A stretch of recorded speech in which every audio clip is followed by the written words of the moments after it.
FRANKLIND. ROOSAVELT, December 7941, a date which will live in infamy. The United States of America was suddenly and deliberately attacked by naval and air forces of the Empire of Japan. NARRATOR, the relationship between Japan and the United States had soured in the years leading up to Pearl Harbor. This began with the Japanese invasion of Manchuria in 1931, an expansion throughout the Chinese mainland that led to the Second Sino-Japanese War between China and Japan in 1937. Japan then joined the Berlin or Tripartite Pact, forming an alliance with Germany and Italy in 1940. The war in Europe had opened up strategic opportunities for the Japanese conquest of European colonial holdings such as French Indochina, British Malaysia and Singapore, Dutch Indonesia, and the Philippines.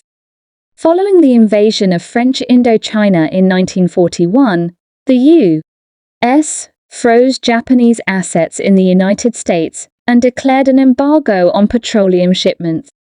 U.S. oil accounted for 80% of Japan's oil imports at the time. By late 1941, the United States had severed practically all commercial and financial relations with Japan. Japanese military strategy was based on the peculiar geography of the Pacific Ocean and on the relative weakness of Allied military presence there. The western half of the Pacific is dotted with many islands, while the eastern half of the ocean is almost devoid of land masses, and hence usable bases except for Hawaii. The British, French, American, and Dutch military forces in the entire Pacific region west of Hawaii amounted to only about 350,000 troops. Allied air power in the Pacific was weak and consisted mostly of obsolete planes. The Japanese believed they could quickly launch coordinated attacks from their existing bases on certain Pacific islands and overwhelm the Allied forces, planning to establish a strongly fortified defensive perimeter. They believed that any American and British counteroffensives against this perimeter could be repelled, after which those nations would eventually seek a negotiated peace that would allow Japan to keep this newly acquired empire. On the morning of December 7th at 6:10 a.m., the first wave of Japanese planes launched. At 6:45 a.m., the USS Ward spotted and open-fired on a Japanese submarine off the coast of Hawaii. At 6:53 a.m., the Ward reported sinking the sub, but decoding the message took time. At 7:02 a.m., a radar station on Oahu spotted unidentified aircraft heading towards the island. However, radar systems were less than a month old, and the lieutenant who received the warning thought it was a false alarm. By 7:40 a.m., the first wave of Japanese aircraft had reached Oahu, having evaded American early warning systems. Shortly thereafter, the Japanese aerial commander ordered the attack. The Japanese aircraft flew in two waves.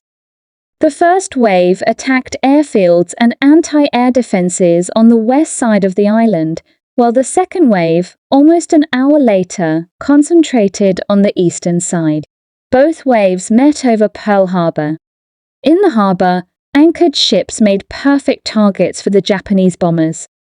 Most of the damage to the battleships occurred in the first 30 minutes of the assault.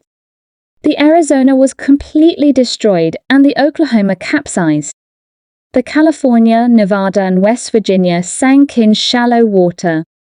However, the Pacific Fleet's 3 aircraft carriers were at sea during the attack, and the Japanese failed to destroy the important oil storage facilities on the island. All but 2 of the battleships were returned to service during the war, and, overall U.S. naval strategy in the Pacific shifted to rely on aircraft carriers over battleships as a result. Japan's fleet of 67 ships was located about 200 miles north of Oahu. They launched dive bombers, torpedo bombers, and fighter planes.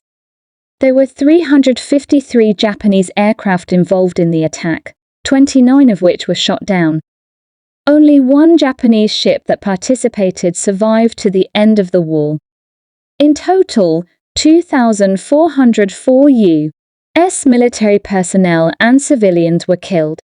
1,177 of those casualties were aboard one ship, the USS Arizona, where an armor-piercing bomb struck and ignited over 1 million pounds of gunpowder within the ship.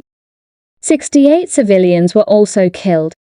After the battle, 15 individuals were awarded the Medal of Honor and 51 were awarded a Navy Cross for their actions in battle. The following day, President Franklin Delano Roosevelt addressed the United States, and the U.S. Congress declared war against Japan. 3 days later, Germany and Italy declared war on the United States. And the previously reluctant nation entered the Second World War. The attack on Pearl Harbor is credited with uniting the U.S. population behind the war effort. It is estimated that between 35 and 65 million people died during the Second World War, including civilians killed as a result of war, those that died from disease, and those killed during the Holocaust. The Second World War resulted in the expansion of the Soviet Union's power throughout Eastern Europe, the spread of communism to China, the advent of nuclear weapons, and the decisive shift of world power away from the states of Western Europe and toward the United States and Soviet Union.